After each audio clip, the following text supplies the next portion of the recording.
Hi friends, ఈరోజు పల్లి పట్టి చేశాను. మా కార్తికేయ పల్లీలు తినరా అంటే తినట్లేదు.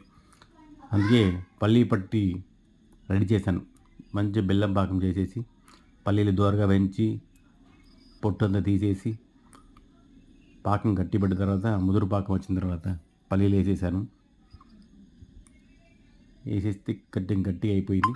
మళ్ళీ అలాగే కొంచెం రుచికి టేస్ట్గా నెయ్యి వేసాను అన్నమాట. నెయ్యి వేసేసాను.